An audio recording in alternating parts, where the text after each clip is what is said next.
आज हिंदी में मैं भाषण दूंगी।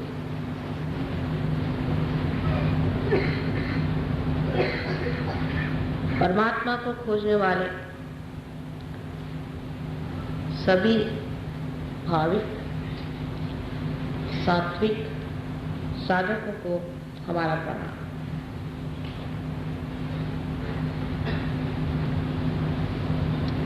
आज दो तरह के गाने आपने सुने हैं।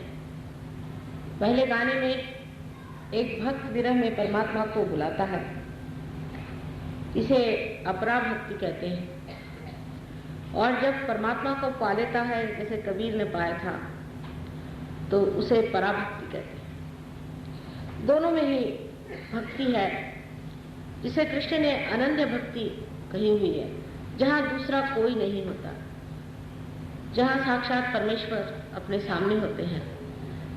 उस वक्त जो हम लोगों का भक्ति का स्वरूप होता है, उसे उन्होंने पराभक्ति कही, अनन्य भक्ति। किंतु जब हम परमात्मा को याद करते हैं, उनको स्मरण करते हैं, तब उसकी आदत सी हो जाती है।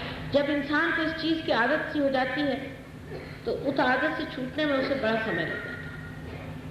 वो ये मानने को तैयार ही नहीं होता कि उसकी ये जो साधना है, ये खत्म होने की बेला है। और इसी वजह से भक्तों ने भी दृष्टों को, संतों को, मुनियों को पहचाना है। आप जानते हैं, इतिहास में हमेशा संतों को इतनी परेशानियां उठानी पड़ी। ये नहीं कि सबने उनको सताया, लेकिन जिन्होंने सताया उनको किसी ने रोका नहीं और उनको समझाया नहीं कि ये संत, ये साधु। अब हमारे समाज में, खास करके शहरों में, विविध विचारों के लोग रहते हैं।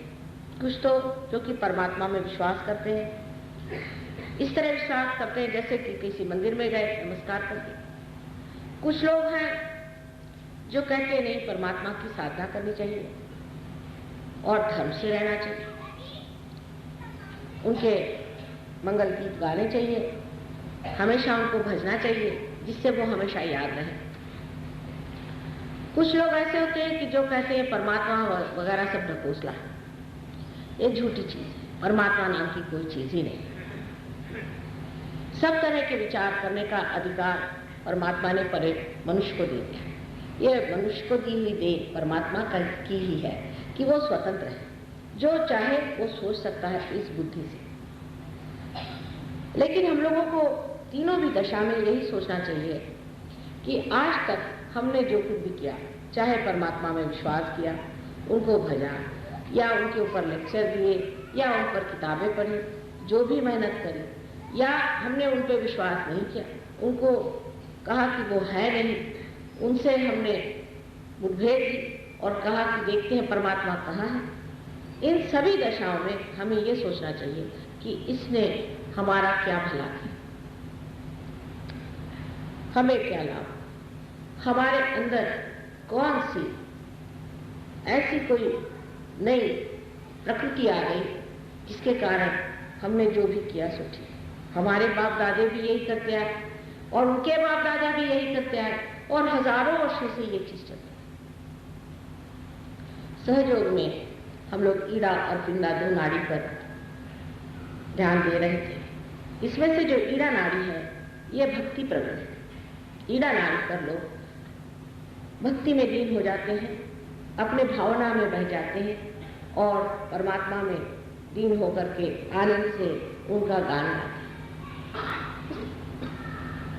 हमारे महाराष्ट्र में, जो कि मैं सोचती हूँ हिंदुस्तान में एक बहुत बड़ा देश है, क्योंकि यहाँ पर पारंपरिक लोग धार्मिक हैं और यहाँ का आराध्य देव श्री कृष्ण विठल है। लोग एक एक महीना हाथ में झांझर लिए हुए गाते हुए जाते हैं, विठल विठल विठल, मुंह में तंबाकू रखे। अब तंबाकू जो है ये कृष्ण के विरोध है, बिल्कुल विरोध में पड़े, क्योंकि विशुद्धि चक्र में श्री कृष्ण का स्थान, और उससे विठ्ठल विठ्ठल कह रहे हैं, श्री कृष्ण का नाम ले रहे हैं, और उनका जो विरोध है उसी को मुंह में रखे चले जाए। ऐसे लोग, बहुत से लोग मैंने देखे जो मुझसे आके कहते हैं कि माँ हम तो जिंदगी भर विठ्ठल जी की वारी करते रहे, हर बार वहां पैदल जाते रहे और एक एक महीना हमने मेहनत करी। बहुत से पढ़े लिखे लोग भी ऐसा कार्य करते, लेकिन हमें तो परमात्मा मिले। एक मुसलमान साहब थे जो कि बहुत परमात्मा को खोजते थे। अंत में वो हिंदू हो गए। उनका कि परमात्मा मुसलमान होने से तो मिलता नहीं, चलो हिंदू होकर मिल जाते थे। तो वो हिंदू हो गए। हिंदू होकर के वो इसी तरह से विठ्ठल विठ्ठल करते जाते थे। तो उन्होंने कहा कि पहले तो नमाज पढ़ पढ़ के मेरे घुटने छिल गए थे, फिर वारी कर करके मेरे तलवे सब छिल गए, और ये सब होते हुए मैंने ये देखा कि परमात्मा तो मिला है। जो विठ्ठल के सामने लोग खड़े हैं वो भी परमात्मा के पास नहीं, और जो लोग वहां जाते हैं वो भी परमात्मा के पास। हम लोग इसी प्रकार हर समय कभी कोई अखंड पाठ कर रहे हैं, कभी कोई परमात्मा को याद कर रहे हैं। इस प्रकार हम अपनी भक्ति में परमात्मा को याद करते रहते हैं। उससे एक चीज जरूर है कि परमात्मा की तरफ हमारा चित्त है। नामदेव ने कहा है कि एक लड़का जब पतंग उड़ा रहा है और पतंग आकाश में जा रही है, उधर सब बच्चे उसके साथ खेल रहे हैं, वो बातें भी कर रहा है, सबसे मजाक कर रहा है, और ये करते वक्त भी उसका चित्त उसी आकाश के ऊपर तनाया हुआ जो उसका पतंग है उसकी ओर। इस प्रकार एक साक्षात्कारी मनुष्य का हो जाता है कि उसका पूरा चित्त उसी ओर होता है। लेकिन जो नहीं हुआ, जिसने साक्षात्कार नहीं पाया, उसके लिए उचित था कि वो परमात्मा को याद करे। लेकिन यह सब करने से अगर परमात्मा को याद किया और परमात्मा ही नहीं मिले, जैसे आपने कहा कि या आंखों में व्याकुल लोग ढूंढ रहे हैं परमात्मा को, और उनको अगर परमात्मा नहीं मिले तो जरूरी है कि मनुष्य कहेगा कि हाँ परमात्मा नाम की कोई चीज नहीं। लेकिन क्योंकि हमें उसका अनुभव नहीं हुआ, प्रचिति नहीं हुई, इसलिए उस चीज को पूरी तरह से मना करना मेरे ख्याल से अशास्त्रीय है। उसको बगैर जाने बगैर, उसकी प्रचिति पाए बगैर उसको कह देना कि वो नहीं है कोई सी भी चीज, मेरे ख्याल से एक तरह का इसको पलायन हुआ, इसके पीछे परमात्मा है, चाहे आप उसे माने या न। मैंने आपको बताया था कि ये फूल, इसको कौन बनाता है, इन फूलों से फल कौन बनाता है, हमें अपने माँ बाप जैसे कौन बनाता है, कौन हमारे अंदर हमारे हृदय को चलाता है। हमारे अंदर अनेक से ऐसे व्यवहार है जो मेडिकल साइंस कभी भी समझा नहीं सकती कि कैसे। इसलिए मनुष्य भक्ति पर उतरता है और परमात्मा को याद करता है। पिंगला नाड़ी पर जब हम आते हैं तो वहां पर मनुष्य ने ये सोचा कि परमात्मा ने जो सृष्टि रची है, इस सृष्टि में जो 5 पंचमहाभूत है, जो एलिमेंट्स है, उसके बारे में जानना चाहिए, उन पर प्रभुत्व पाया जाए। तो उन्हें अज्ञादी वगैरह शुरू कर दिया, वेद वगैरह रचे गए।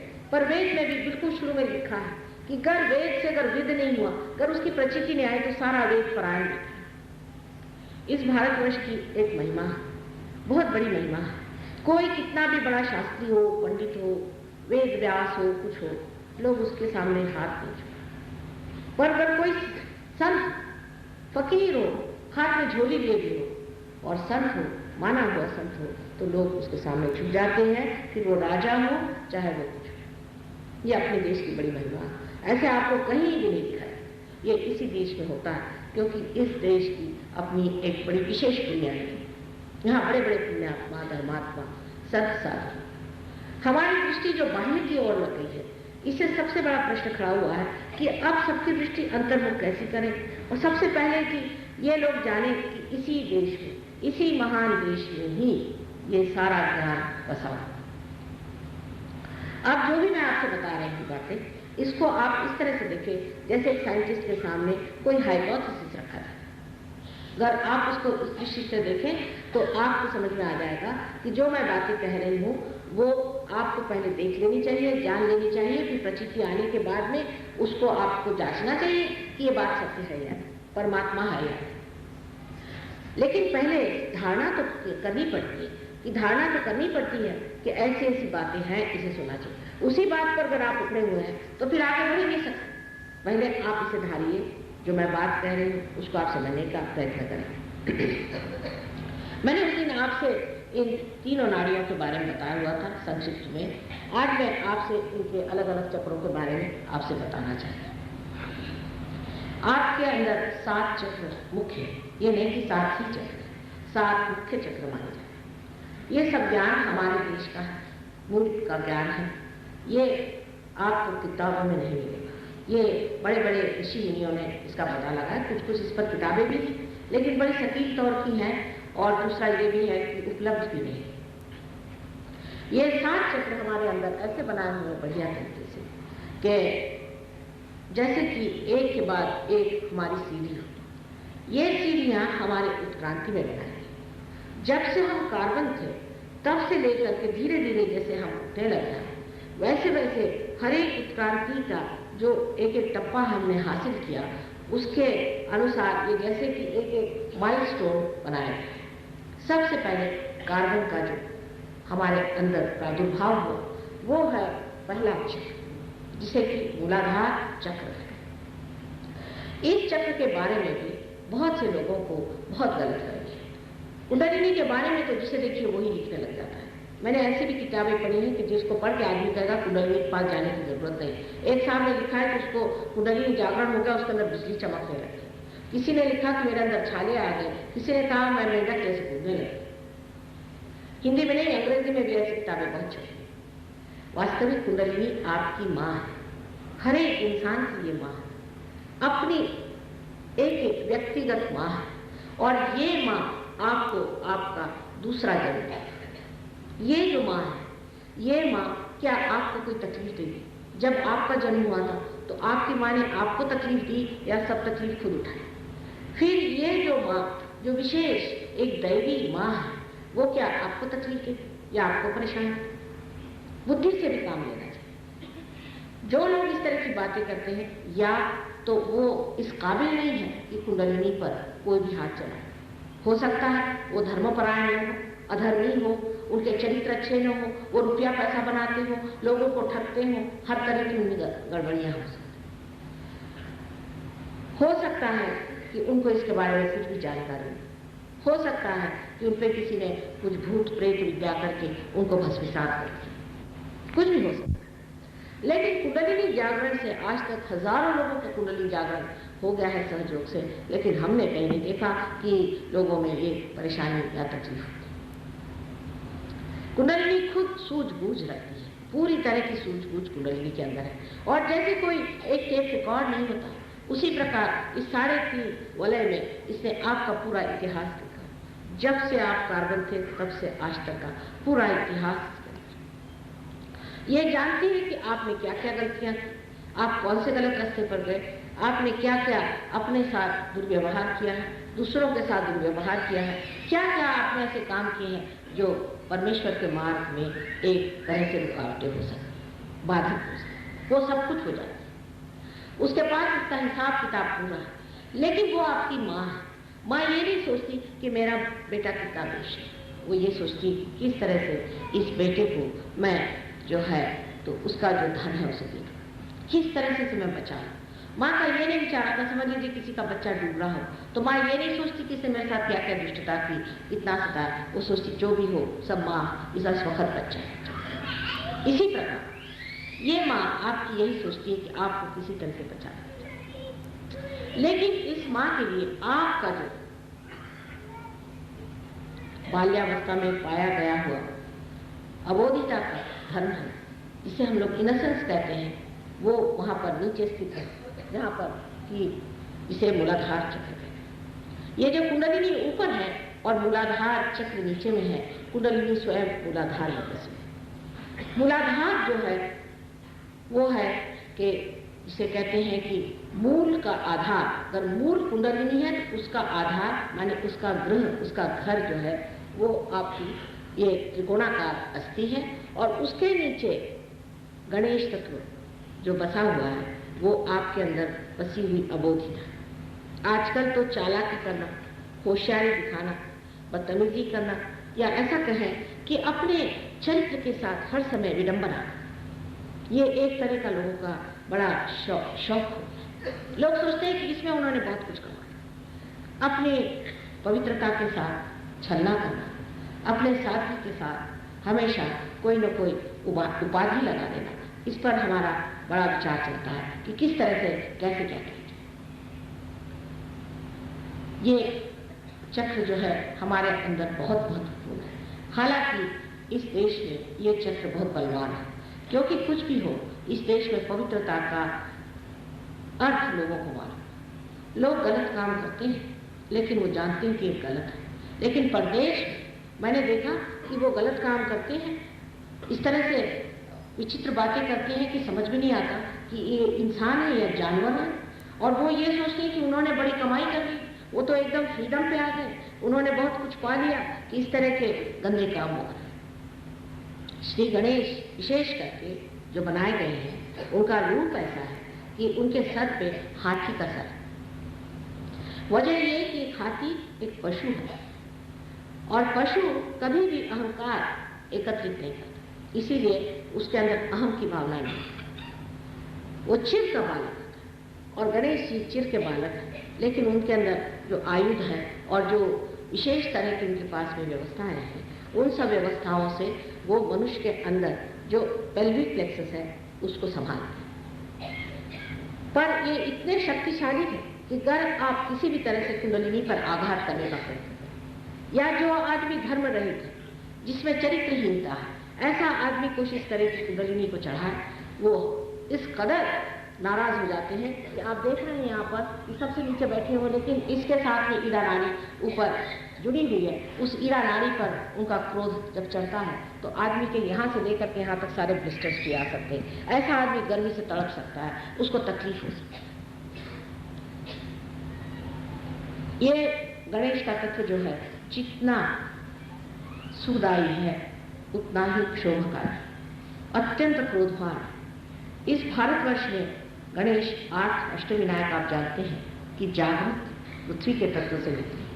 अब हम लोग मानते थे हाँ ये सब ये वैष्णो देवी वहाँ जाना चाहिए, इस मंदिर में जाना है, उस मंदिर में जाना, लेकिन ये जागृत तत्व क्या है? क्या हम जानते हैं ये जागृत तत्व क्या है? क्या ऐसी कोई सच्ची बात है कि वास्तविक कोई ऐसे जागृत तत्व का कोई स्थान है? ऐसा स्थान है, क्योंकि पृथ्वी तत्व जो है ये स्वयं साक्षात जागृत है। आपको आश्चर्य होगा, मैं एक छोटी सी जगह मुसलवाड़ी में गई थी, वहाँ पर लोगों ने मुझे बताया कि ये जागृत स्थान है और वहाँ पर कोई भी दीवार नहीं बना सके। एक अंग्रेज वहाँ लिख गए कि इस अजीब सी जगह है, यहाँ पर कोई आप दीवार नहीं बना सकते, कोई बंद नहीं बना सकते, तो बंद को ऐसे सीधे लेने की जगह से गोल घुमा दिए और फिर इस तरह से। और पता ये हुआ कि ये जगह एक फकीर ने आके बताया कि ये जगह माँ की ही से छोड़ दीजिए। जब हम जाके हम लोगों ने देखा तो उसके अंदर से चैतन्य की लहरियां ठंडी ठंडी लहर से चली, साक्षात सारा संस्थान। लेकिन ये सिर्फ एक फकीर या कोई संत या साधु या सहयोगी बता सकता है। जिसको इसकी अनुभूति नहीं है वो नहीं बता सकता कि ये चीज जागृत है या ये झूठ है, या आदमी सच है या झूठ है। इसके लिए आपको वो ऊंची संवेदना जिसे कि हम लोग सामूहिक संवेदना कहते हैं, उसमें जागरूक होना पड़ता है। फिर मैं कहूँगी कि आपको जागरूक होना पड़ता है, सिर्फ लेक्चरबाजी से नहीं होगा। आपको होना, जब तक आप इसमें प्राप्त न होंगे, जब आपके अंदर इसकी प्रचीति नहीं आएगी, जब तक यह आपको विद नहीं होगा, तब तक आप में और उन साक्षात्कारियों में हमेशा अंतर है। इस चक्र के विशेषता ये है कि जब कुंडलिनी का जागरण होता है, जैसे आप मेरे और ऐसे हाथ करके इस वक्त बैठे तो अच्छा रहेगा, भाषण करते ही काम हो सकता है, और पैर से जूते उतार लीजिए। आप जिस वक्त मेरी और इस तरह से हाथ करके बैठे हुए हैं, तब आपके ये जो 5 यहाँ पर उंगलियों में ये सिंपैथेटिक नर्वस सिस्टम के एंड्स हैं, ये 6 और ये 7, इस प्रकार 7 चक्र लेफ्ट साइड में और 7 चक्र राइट साइड में। अब ये जो 7 चक्र हमारे लेफ्ट और राइट में है, जैसे मैंने बताया था, इस तरह से मिल जाते हैं और सुषुम्ना नाड़ी ऐसे बीच में तैयार हो जाती है। मैंने आपसे पिछले लेक्चर में बताया था। अब जब आप मेरी और हाथ करके बैठे हैं तो धीरे धीरे धीरे धीरे इसमें से चैतन्य बहना शुरू। जब चैतन्य बहना शुरू हो गया तो वो जा करके वहां पर श्री गणेश को खबर देता है कि अब कोई अधिकारी शामिल करें। ये अधिकार आपको स्कूलों में, कॉलेजेस में या किसी थियोसॉफिकल सोसाइटी में या थियोलॉजी में या पठनादि से किसी से भी नहीं मिलता। ये अधिकार जो है ये साक्षात्कारी मनुष्य को ही अधिकार है। जब ऐसा व्यक्ति जो जानकार है उसके सामने आप इस प्रकार हाथ फैलाते हैं तो गणेश जी को पहले इसका न्योता मिलता है कि आप कुंडलिनी से अब कहें कि आपको निमंत्रण है और आप चाहें। गणेश जी के बगैर ये काम नहीं हो सकता। अब अगर किसी डॉक्टर से कहा जाए कि गणेश जी जो है ये आपके प्रोस्टेट ग्लैंड को देखते हैं या संवारते हैं तो कहेंगे क्या बात करें माता जी, गणेश जी का और मेडिकल का क्या है। मेडिकल साइंस जो है ये तो ऊपर में है, लेकिन उसके जड़ में अगर श्री गणेश बैठे तो 1 मिनट अपने बुद्धि से ये पूछें कि अगर इससे हमारे प्रश्न अगर किसी तरह से सुलझ सकते हैं तो क्यों नहीं इस चीज को हम समझें कि श्री गणेश क्या है और उनका हमारे अंदर जागरूक होना कितना जरूरी है। एक महाशय थे, वो हमारे पास आए और कहने लगे कि माँ मुझे प्रोस्टेट की तकलीफ हो गई है, डॉक्टर कहते हैं ऑपरेशन करो। वो बड़े सहयोगी थे दूसरे गणेश का। मैंने कहा आप इतने बड़े गणेश भक्त हैं, आपको कैसे प्रोस्टेट? मेरी समझ में नहीं आता, क्या गणेश आपसे नाराज हो गए? कहले माँ पता नहीं, मैं तो बड़ी गणेश की भक्ति करता हूँ। मैंने कहा अच्छा लो भाई चना खाओ, आज हमारा प्रसाद चना है, आप चना खाओ। तो इधर उधर देखने लगे। मैंने कहा आनाकानी क्यों कर रहा? कहले आज संकष्टी है और संकष्टी में उपवास करता हूँ। मैंने कहा यही तो वजह है, जिस दिन गणेश जी का जन्म हुआ उस दिन आप सुतक रख रहे। ये किसने आपसे बताया कि जिस दिन जन्म हो उस दिन आप उपवास करें? अब धर्म में कितने दोष है देख लीजिए। बहुत से लोग कहते हैं कि धर्म हम इतना करते हैं, हम इतने धार्मिक है माँ, तो भी हम बीमार हैं। अब देखिए छोटा सा दोष देखिए कि जब राम का जन्म होता है तब उपवास करें, कृष्ण का जन्म होगा तब उपवास करेंगे, और नरक चतुर्दशी जिस दिन नरक का द्वार खुलता है उस दिन बैठकर सवेरे खाना खाएं। सब उल्टी बात, बिल्कुल उल्टी बात है। ये पता नहीं किसने सिखाया। जिस दिन आपके घर में बेटा पैदा होगा उस दिन आप क्या उपवास करें? जिस दिन दत्तात्रेय पैदा हुए उस दिन उपवास। कोई भी देख लीजिए जिसका भी जन्म हुआ उस दिन उपवास करते हैं। उस दिन उपवास करने की क्या जरूरत है, मेरी समझ नहीं आती। दूसरा ये कि परमात्मा के नाम पर क्यों उपवास करते हैं? उसने कब कहा था कि आप उपवास करें? आपको करना हो आप करिए, आप अपने शौकिया आपको उपवास करना करिए। क्या इस देश में तो ऐसे ही लोग उपवास में हैं। लेकिन धर्म में हम इतनी गलतियां करते हैं और बिल्कुल ना समझी से जिसने जैसा करके स्त्री आचार और ब्राह्मणाचार की वजह से हमारे धर्म में भी इतने दोष आते हैं। वही हाल मुसलमानों का है, वही हाल ईसाइयों का है, वही हाल सिखों का है, सबका एक है कि अपने बुद्धि से उसको हम समझते नहीं है कि किस वक्त क्या करना चाहिए। अब इनसे मैंने कहा कि आप खाइए, आपको विश्वास नहीं होगा। उन्होंने वो खाया। मैंने कहा छोड़िए, आज से आप ये प्रॉमिस करिए कि संकष्टी के दिन आप मोदक बनाकर खाएं, क्योंकि उनको मोदक प्रिय है, इसलिए आप मोदक बनाकर। तो कहा अच्छा माँ मैं आपको पूरा प्रॉमिस देता हूँ कि मैं मोदक खाऊं।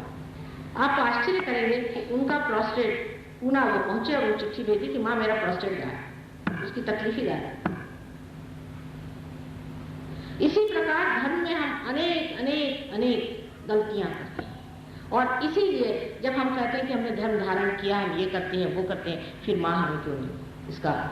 और मैं आपको आप पे कोई दोष मत दीजिए। दोष है जिसने आपको समझाया और बताया। जैसे कि लोग बताते हैं कि जब कुंडलिनी जागरण होता है तो बड़ी गर्मी होती है और ऐसा होता है वैसा है। सब झूठ है, एकदम झूठ है, ऐसा कुछ भी नहीं।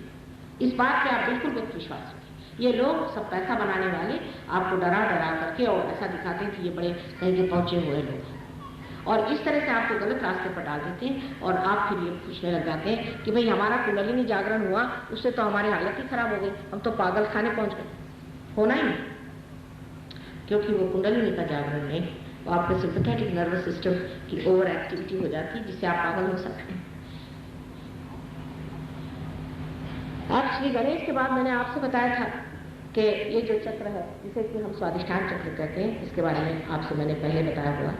उससे ऊपर में जो चक्र है, वास्तविक ये चक्र है, यही दूसरा चक्र है जिसे नाभि चक्र, क्योंकि इसी चक्र से स्वादिष्ठान चक्र बाहर निकल करके कमल जैसा निकलता है और चारों तरफ घूम घूम करके, और ये जो बीच में जो जगह बनी हुई है जिसे कि भवसागर कहते हैं, अपने पेट की जो जगह है जिसे विश्रास कहते हैं, इसके पूरी इसको वो जितने भी उसमें इंद्रिय हैं, जितने भी उसमें ऑर्गन्स हैं सबको वो शक्ति देते हैं। उसके बारे में आपसे मैंने पहले बताया था कि डायबिटीज आदि बीमारियां कैसी होती हैं। लेकिन आज मैं उससे जो उसके जड़ में जो चक्र है जिसे कि नाभि चक्र कहते हैं उसके बारे में बताऊँ। नाभि चक्र जो है ये विष्णु का चक्र है, नारायण का चक्र। अब कोई कहेगा कि माँ तो सब हिंदू धर्म में क्या है, लेकिन और भी लोग बहुत सारे सब इसी से निगरित हैं। ईसा मसीह ने भी कहा है कि those who are not against me are with me। पर ईसाई लोग ये जाके पता नहीं लगाए कि और वो कौन है।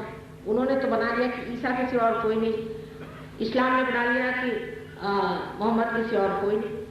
इस तरह से उन्होंने सबको एक एक छांट के अलग कर दिया, जिससे जैसे कि एक आदमी लटका हुआ कहाँ पड़ा हुआ था। सबकी रिश्तेदारी आपस में, सिर्फ हम ही लोग उनके नाम ले लेकर के झगड़ा। अब इस चक्र के आसपास आप देखिए कि जो ये पेट का हिस्सा है इसमें 10 गुरु के तत्व हैं।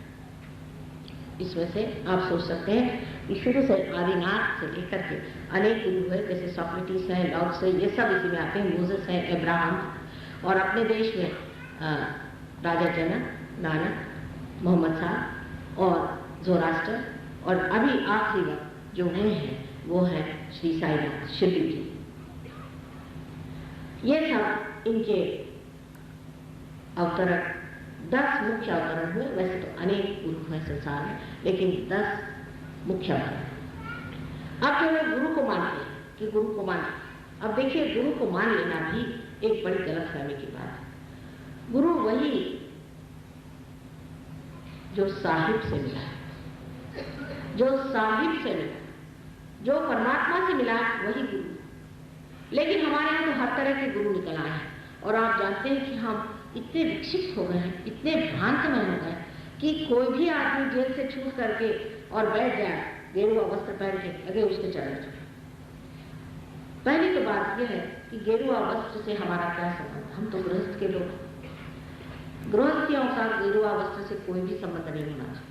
आप जानते हैं, अगर आपने पढ़ा हो कि वाल्मीकि के रामायण में सीता जी ने पूरा चैप्टर इन सन्यासियों के बारे में कहा है कि जो सन्यासी है उनको शहर में तो आना ही नहीं चाहिए, किसी गांव में नहीं आना चाहिए।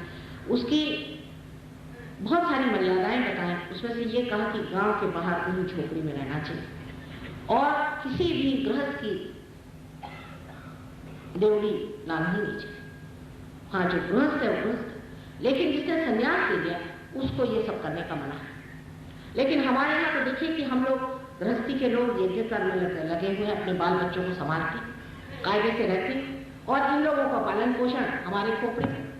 एक तो हमारे बाल बच्चे ही पढ़ते नहीं, ऊपर से इन काशाय वस्त्र वालों को संभाल के बैठे सुबह से शाम। एक सीधी बात यह है कि कोई भी संन्यास लेने से परमात्मा के पास नहीं जाए। ये तो ऊपरी संन्यास अंदर का भाव होता है, बाहर का नहीं होता। आप जानते हैं कि राजा जनक को विदेही कहा करते थे और उनकी लड़की को वैदेही, क्योंकि विदेही से पैदा। वो स्वयं राजा थे, राजा जैसे रहते थे, राजा जैसे आभूषण करते थे, और उनको लोग बड़े बड़े साधु संत दृष्टा उनके सामने नतमस्तक रहते थे, क्योंकि उनकी दशा ये, क्योंकि वो स्वयं साक्षात दत्तात्रेय के अवतरण, गुरु के अवतरण, आदि गुरु के अवतरण थे। लेकिन आजकल हमारे देश में इसकी संवेदना जाती है। लोग भ्रांत हो गए, बहुत ही भ्रांत हो गए, और ऊपरी तरह से कोई ऊपर से दिखाने वाला कोई तमाशा वाला आदमी पहुंच जाए तो लोग उसके चरण में पहले जाते। कोई ना कोई तमाशा वो करना जानता है। किसी भी तमाशे के पीछे में भागना हम लोगों में एक स्वभाव का एक बात होती है कि कोई तमाशखोर पहुंच जाए तो उसके पीछे हम भागते हैं। फिर हजारों लोग उसके चरण में जाएंगे, अरे भाई, और फिर छोटी छोटी बातें उसके बारे में फैलाना कि उसने इस आदमी को ठीक कर दिया, वो ठीक हो गया, उनको शांति मिल गई। इस तरह की गलत फहमियां। बहुत से लोग कहते हैं कि हम उन गुरु के पास गए थे, हमको शांति मिली। मैंने कहा कैसी शांति मिली? आपको स्मशान शांति मिली हुई। अब आप हिल ही नहीं सकते, आपको अशांति तो है ही, लेकिन वो अशांति जो है कि एकदम जम के पत्थर हो गई, अब आप हिल नहीं सकते। ऐसी ही व्यवस्था होगी, क्योंकि ये लोग जो धंधे करते हैं, जिस तरह से ये काम करते हैं, ये आप जानते हैं। हम तो काफी उम्र वाले हैं और हम सब जानते थे इसके बारे में। अब तो आप लोग सब यंगर जनरेशन के लोग हैं, शायद आपने जाना ही नहीं होगा कि भानामती और श्मशान विद्या, प्रेत विद्या, तांत्रिक विद्या अपने देश में बहुत है। इस समय कुछ मुझे लगता है कि दिल्ली के लोगों का मन तांत्रिकों से कुछ हटा हुआ, नहीं तो जहां जिस गली में जाइए वहां एक तांत्रिक बैठा हुआ था आपके राजस्थान में।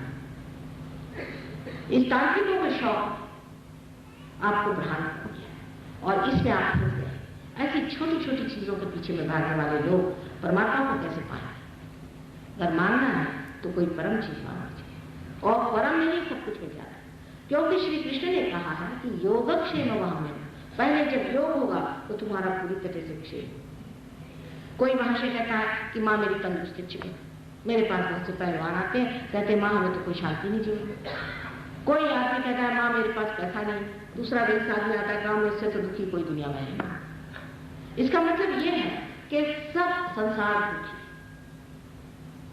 और इस दुखी संसार में आप अगर किसी को ये सोचें कि दूसरे के पास कोई चीज है तो उससे वो सुखी है, या आपको गलत है। आप इस पर विश्वास करें कि जिस मनुष्य को आप सुखी समझते हो वहां दुखी हो सकता है, लेकिन आपको पता है। इसलिए जिस चीज को आप मांग रहे हैं उससे आपको सुख नहीं होने वाला। आप जिस चीज को मांगना है उसे मांगे, और वो है परम, और वो परम तत्व आपके अंदर है जिसको आपको पाना है। उसके लिए कहीं जाने की जरूरत नहीं, किसी से कुछ देने की जरूरत नहीं, कुछ उसमें आडंबर नहीं है। बहुत सीधी सरल चीज है, जैसे कि एक बीज को आप अंकुर ला सकते हैं, अगर माँ के उदर में डाल दें, उसी प्रकार ये कार्य है। लेकिन मनुष्य के लिए सीधा खाना साधा होना भी कठिन होगा, क्योंकि वो सीधे इधर से खाना खाना आप जानता ही नहीं, इधर से हाथ फिरा के वो खाना खाता। कोई काम सीधे तरीके से करना उसके बुद्धि के परे हो गया, उसकी बुद्धि इतनी जटिल हो गई, सोच सोच करके उसका दिमाग खराब। इस गुरु के कारण कैंसर जैसी बीमारी होती है। गलत गुरु के सामने आपने पेशानी, इसीलिए सबने कहा कि अपनी पेशानी सबके सामने न रखें। यहाँ तक कि मंदिरों में जब आप जाते हैं, कोई भी आदमी आपको अगर टीका लगा दी तो क्या काम है? हर एक आदमी से आप अपने माथे पर टीका लगाते हैं, बहुत बड़ा खुश है। किसी का क्या अधिकार है कि आपको माथे पर चूमे? आप जानते हैं कि आपने तो कहा कि 9-10 साल विनन को लागे। मैं कहती हूँ कि ये तो हजारों वर्षों से आपको बना बना करके आज परमात्मा ने मनुष्य बनाया हुआ है, और उसको आप किसी के सामने भी सर झुका देते हैं। किसी के सामने भी सर झुकाने को हमेशा लोगों ने मना किया है। सिर्फ साक्षात्कारी जो आदमी वही जानता है कि किसके सामने सर झुकाना चाहिए। हम तो कहते हैं कि हमारे भी पैर छूने की आपको कोई जरूरत है, और न छुए तो अच्छा है। जब तक आप पार नहीं हो, जब तक आपके आत्म चैतन्य नहीं आया, हम आपके लिए वैसे ही जैसे दूसरे हैं। जैसे कि आप मंदिरों में जाते वैसे ही हम यहाँ बैठे हुए, हमसे आपको छूने से क्या फायदा? चरणों में आने पर तभी फायदा हो सकता है अगर आपके अंदर वो कनेक्शन शुरू हो गया। अगर हम इसके सामने बात कर रहे हैं और ये कनेक्शन ही नहीं है तो इस बात करने से फायदा। इसलिए किसी को भी पैर पे जाना और पैर पे लेना दोनों ही मैं दोष में समझती हूँ, क्योंकि लोग अब बहुत जबरदस्ती करेंगे। अगर किसी के भी हमारे पैर में छुए तो उनको तो लगता है माने जैसे कुछ उनको शाप ही दे। लेकिन मैं ये कहती हूँ बेटी, तुम क्यों छुए? तुमको मैंने क्या है? किस लिए मेरे पैर छुए? जब तक तुमको कोई भी मैंने आत्मा का परिचय दिया नहीं, तब तक आप मेरे पैर क्यों छू रहे हैं? मैं भी कोई ढोंगी हो सकती, मैं भी कोई गलत हो सकती। क्या वजह है कि आप मेरे पैर छू रहे हैं? आदत है, और इस आदत की वजह से हमारा एकादश जो है, तो माथे पर हमारा बड़ा भारी एक चक्र होता है जिसमें 11 रुद्र बैठे। रुद्र आप जानते हैं कि संहार शक्ति। अगर आप किसी और को इस तरह से गुरु मान लें तो इस तरफ में आपके रुद्र पकड़ जाते हैं, और जैसे ही पकड़ जाते हैं ऐसे ही कैंसर की बीमारी तो पहले। कोई आदमी भी, किसी भी आदमी, समझे एक पॉलिटिशियन है, किसी के सामने बहुत ज्यादा झुकता है, वो भी हो सकता है। एक इकोनॉमिक्स वाला आदमी है या बिजनेस वाला आदमी, वो अगर किसी के आगे जरूरत से ज्यादा नतमस्तक रहता है अपने बिजनेस के लिए, वो भी। कोई भी आदमी जरूरत से ज्यादा अगर किसी के सामने सर झुका है तो उसको कैंसर की बीमारी हो सकती है। उसके इधर की जो 5 रुद्र में से 5 रुद्र पकड़ सकते हैं। इसलिए सबके सामने नतमस्तक होना मनुष्य के लिए बिल्कुल व्यर्थ है। लेकिन किसी से अकड़ना भी वैसी बात है कि मैं ही गुरु हूँ, मैं ही भगवान हूँ, मैं ही सब कुछ हूँ, मैं ही सब करता हूँ, मुझे कौन बताने वाला है। ऐसे भी लोग हैं जो कहते हैं कि तुम ही गुरु और तुम इस खोजो, दूसरों को खोजने मत, तुम ही हो सकते। ये भी बात है, क्योंकि आप खुद साक्षात्कारी नहीं है। जब तक एक दीप जला नहीं है तब तक वो अपने आप से जल नहीं सकता। एक जला हुआ दीप ही उसे जला सकता, पर उसमें लेना देना कोई नहीं करता है। उसमें किसी भी तरह का स्वार्थ नहीं होता है, किसी भी तरह का उपकार नहीं होता है। ये तो आपका दीप जला नहीं, और एक दीप जला हुआ उसे छू गया, आप जल गए। उसमें किसी भी तरह की ऐसी बात नहीं आती कि जिसमें आपको पूरी तरह से ये कहना है कि आपका कोई व्यक्तित्व न रहे, आप एकदम से पागल जैसे उनके पीछे लगे। अभी ऐसे बहुत से लोग मैंने देखे, स्पेन में 50,000 लोग ऐसे कि जो एक गुरु महाराज कोई है उनके पीछे में इतने नतमस्तक है कि पागल होते। स्पेन की महारानी हमें मिली थी, वो कहने भी आपके देश से ऐसे ऐसे आप गुरु घंटाल यहाँ भेजते हैं कि उनका क्या करें, कुछ समझ नहीं आता, हमारे यहाँ 50,000 या लोग एकदम पागल हो। इस तरह के न जाने कितने तरह तरह के लोग आपने बाहर भेज दिए। आपको एक्सपोर्ट के लिए और तो कुछ मिला नहीं देश में, कुछ बढ़िया से ऐसे लोगों को बाहर भेज दिया है कि सबने नाक कटा के। और उनके लिए हम अगर कुछ कहें तो लोग कहते हैं कि माँ तो बहुत इंटॉलरेंट है। तो क्या ऐसे लोगों को हम हार पहना, उनकी आरती उतारें और उनको सिंहासन पे बिठाएं? पहले जमाने में तो दैत्यों को मारा गया, मार के उनको पूर्णतः हत्या कर दी गई, लेकिन अब कम से कम उनको कहा तो जाए कि ये दैत्य है और राक्षस है। उसमें आप लोगों को क्यों इतने परेशानी हो जाती? क्या आप भी उन्हीं के साथ मिले हुए? दूसरे लोगों को लूटना, खसोटना, उनसे पैसा लेना, उनको दूसरे मार्ग में डालना, ये कहाँ का था? और वो भी भारतीय होकर के आपको क्या दिखा? ये एक तरह का अजीब सा छिपा हुआ एग्रेशन, और ये इस तरह से छाया हुआ कि आप आश्चर्यचकित होंगे कि एक साहब वहां आते हैं लंदन, और उन्होंने कहा साहब मेरे लिए अगर आप रोल्स रॉयस दें तो मैं आऊँ। अब सब लड़कों ने एक साल भर सिर्फ आलू खाया, पैसा बचाया और उनको रोल्स रॉयस। एक लामा साहब पहुंचे वहां, ये लोग आके मुझे बताते, मुझे बड़ी हैरानी। लामा साहब जो कि बड़े साधु सन्यासी बनते, वो वहां पहुंचे, उनका साहब हमें तो मार्बल के फ्लोर की जरूरत नहीं, वहां मार्बल बड़ा महंगा मिलता है स्वीडन में। तो स्वीडन के बेचारे लोगों ने भूखे रह करके उनके लिए मार्बल का फ्लोर बनाए, तो ये पधारे वहां। और पधारने के बाद ये चीज कि आप उनके सामने जाइए तो 1000 एक बार उनके सामने आप झुके। मैं आपको इसलिए सब बातें बता रही हूँ कि इस सब चक्कर में कोई ना कोई आप लोग होते हैं। सवेरे 10 आदमी मिलने आए, उसमें से 9 इस चक्कर में। वहां हमें समझ नहीं आता, हमने तो कोई गलती नहीं करी। मैंने कहा तुम खोजने क्या गए थे? ये जिसने परम की बात की और जिसने परम दिया उसी के चरण में जाना चाहिए और उसी के शरण में जाना चाहिए। बाकी सब बेकार, इनकी बातें जो हैं, बातों से तो इंसान का दिमाग खराब हो जाता है। आपने सुना होगा बहुत से लोग वेद पे बात करते हैं, वेद, वेदाचार्य, ये वो। एक महाशय मुंबई में है, बड़े भारी वेदाचार्य, अमके पंडित तमके पंडित, उनकी उम्र हमसे छोटी है, बड़ी है, लेकिन वो जब बात करते तो ऐसा लगता है कि खटिया जो बकते चले जाते हैं, ऐसे बकते चले जाते हैं लोग, तो उनके पास 5 मिनट खड़ा होना नहीं चाहिए। अब उनको समझ नहीं आता कि लोग उनसे भागते क्यों। इस कदर क्रोधी और तपस्वी क्या करना चाहिए, तापमय इंसान है कि जो भी उसी के पास बैठता है वो कहता है बाप रे बाप, ये तो एकदम तूफान है। और गुस्सा उनको इतना आता है कि अगर कोई उनकी बात किसी समय तो कहते हैं अरे तुम तो ऐसे दुष्ट हो, तुम तो ऐसे खराब हो, और लेकर के मारना शुरू। अब बताइए, इतने वेदाचार्य और फलाने और ठिकाने होते हुए उनके ये सारा बाहर ही रह गया, कुछ उनके हृदय में कुछ नहीं गया, ना उनमें दया, ना अनुकंपा, ना कुछ नहीं, बस बड़बड़ाते रहते सुबह शाम तक। ऐसे मैंने फ्रांस में बहुत से देखे, वो तो बस में चढ़ते हुए बड़बड़ाते, पूछा क्या, ये कह ले बड़े भारी पादरी। मैंने कहा वाह भाई, ये पादरियों का, ये एक बड़े भारी पादरी थे, इसलिए हम लोग कुछ इनको कहते नहीं, बस में बड़बड़ाते चलते सुबह से शाम। ऐसे बहुत मिलते हैं फ्रांस में। मेरे ख्याल से वहां इस तरह के प्रकार बहुत हो चुके, लोगों ने बहुत अध्ययन करके और पकड़ा लिया। तो इस तरह के गुरुओं के जो कि सिर्फ बातचीत ही बातचीत कर, आपको कहेंगे 50 पारायण करो, दत्तात्रेय का आप पारायण करो, गुरु का आप पारायण करो। 50 पारायण करने के बाद में मिला कर एक महाशय हमारे पास आए, हमसे कह लगे माँ हमने तो 14 वर्ष की तपस्या की।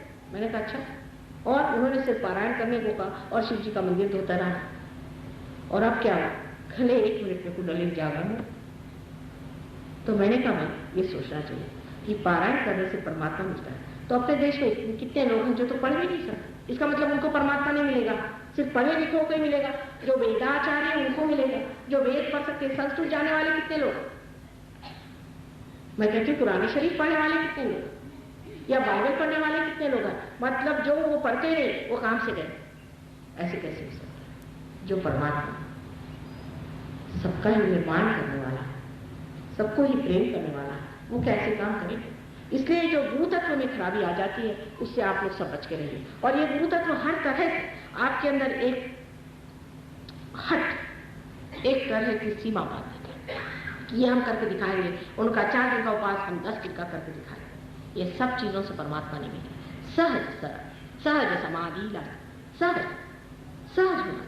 पर जो चीज सहज नहीं है, जिसमें असहज है, वो परमात्मा की चीज हो ही नहीं सकती। एक सीधी बात आप सोचिए कि आप इंसान बने, आपने कौन सी मेहनत करी? आप क्या सर के बल खड़े हुए कि आपने अपनी दुनिया काटी थी कि किस तरह से आप बन गए? आप इंसान अपने आप सहज सरल बने। इसी प्रकार उचित स्थिति में जाने के लिए भी सहज ही भाव होना चाहिए। और जब तक सहज भाव नहीं आता है तब तक आप जो भी ऐसी उटपटांग चीजें करते हैं उससे आपको नुकसान, तकलीफें होंगी, चक्र पकड़ेंगे, आपको परेशानी होगी, चाहे वो शारीरिक हो, मानसिक हो, बौद्धिक हो, पर आप परेशानी कर। इसलिए मैंने पहले कहा कि सहज भाव से बैठे और कहा कबीर को कहा, क्योंकि कबीर सहज भाव, उनका मिलन हो चुका था, इसलिए वो मिलन में गाते। अब ये जो आपका जो चक्र है, इसमें एक तरफा तो ये हुआ कि जहां आप किसी को भी गुरु मान लिया, ऐरा गहरा नथु खरा जैसे कहते हैं, किसी को भी गुरु मान लिया, गलत आदमी को गुरु मान लिया, गलत चीजों में सर चुका था। दूसरे ऐसे होते हैं कि जो किसी को मानते हैं, भगवान को भी नहीं मानते, मैं यही सबका गुरु हूं, उनसे इधर के जो 5 सूत्र है वो पकड़ जाते। इस प्रकार के 2 प्रकृति के आदमी होते हैं। अब जो किसी को नहीं मानते, जो बड़े भारी वेदाभ्यास करने वाले हैं, इनके बारे में अभी मैंने आपको वर्णन करेंगे कि किस तरह की होती है। और उनकी जो प्रवृत्ति होती है इस कदर घनीभूत तरीके से क्रोधी होती है कि इस आदमी के पास भगवान हो ही सकता है, ऐसा कोई भी नहीं विश्वास करता। भगवान इनके पास से गुजर सकते हैं, ऐसा भी कोई नहीं विश्वास कर सकता। परमात्मा जो है वो प्रेम का, आनंद का, सौख्य का और अनुकंपा का साथ, क्षमा का साथ। जिस आदमी में इस कदर तो, इस कदर सबके साथ वितृष्णा है, वो आदमी कभी भी परमात्मा का आदमी हो जाए। अब इसके बीच में जो विष्णु का तत्व है, इसके बारे में मैं जरूर आपको बताना चाहूंगी, क्योंकि अपने देश में हर एक जगह जाइए तो लोग मुझसे ये कहते हैं, माँ हमारे गरीबी का क्या होगा। जैसे कि इन लोगों ने कुछ गरीबी का ठीक ही किया हो, जो मुझसे कहते हैं कि गरीबी का क्या होगा। वही बात हुई, कृष्ण ने कहा कि योगक्षेम वहाम्यम, पहले योग को प्राप्त हो, उसके बाद आपका मैं क्षेम। जिस जिस गांव में सहयोग हुआ, जहां जहां हम गए, जिन्होंने योग पाया, उनके सब प्रश्न सॉल्व। किस प्रकार? सबसे पहले तो सारी गंदी आदतें छूट जाए, धर्म जागृत। मनुष्य के अंदर की जितनी भी आदतें जिससे मनुष्य जकड़ा हुआ है, वो सारी ही एक साथ छूट जाए। आप जानते हैं, हम बता रहे थे कि 200 आदमी हमारे साथ परदेश से घूम रहे थे। इन लोगों में से न जाने कितने ड्रग लेते थे, कितने अल्कोहलिक्स थे, कितने कैसे थे। हम तो कुछ देखते नहीं। जो आया उससे पहले पार होने के बाद धर्म जागृत हो गया। एक महाशय थे, उनको बहुत शराब पीते थे, कहने लगे, फिर सहयोग में आते ही दूसरे दिन से उनकी शराब छूट गई, एकदम शराब छूट गई। तो उन्होंने कहा कि अच्छा एक बार जर्मनी गए, चले थोड़े देखें कैसा क्या उनको एक शराब हो। पीते ही साथ कहने ऐसी उल्टियां हुई और उसमें से ऐसी गंदी बदबू आने लगी कि हमने कहा ये तो क्या हम मोलासिस पी रहे हैं कि क्या कॉर्क पी रहे हैं, कि समझ ही नहीं आ रहा था क्या पी रहे हैं। और उल्टी पे उल्टी, उससे इतनी घृणा आ गई। हमने तो कुछ नहीं किया, हम तो वहीं लंदन में बैठे थे। लेकिन आप ही स्वयं धर्म हो जाने की वजह से, क्योंकि आपके अंदर ये 10 गुरु जागृत हो जाते हैं जो साक्षात धर्म है, इसकी वजह से अपने आप ही गंदी आदतें छूट। फिर उसके बाद गंदी आदतें छूटने के बाद में आपकी दृष्टि वहां जाने लगी कि जिससे आपको लक्ष्मी पाई। जैसे एक महाशय, आपको विश्वास इस बात का भी होना जरा कठिन है, लेकिन आपसे बताएं, एक हमारे पहचान के थे, उन्होंने हमें बताया कि माँ जब से मैं सहयोग करने लगा बड़ा चमत्कार है। मैंने कहा क्या? कहने जिस जमीन पे मैं ऐसे टहलता था उसकी मिट्टी इतनी बढ़िया हो गई कि एक आदमी आकर मुझसे कहने लगा कि भाई किसी फकीर ने आकर हमसे बताया कि यहाँ की मिट्टी थोड़ी सी लेकर के तुम ईंटें बनाओ तो पत्थर जैसी हो जाएगी। तो वो हमारे यहाँ आया और हमसे तो वो बिल्कुल तौल के मिट्टी ले जाता। लेकिन पहले जागृति होनी चाहिए लक्ष्मी तत्व की। लक्ष्मी तत्व की जागृति न किए बगैर अगर आप चाहे आपके अंदर लक्ष्मी आएगी तो नहीं, पैसा आ जाएगा, पैसा आ जाएगा, लक्ष्मी जी नहीं है।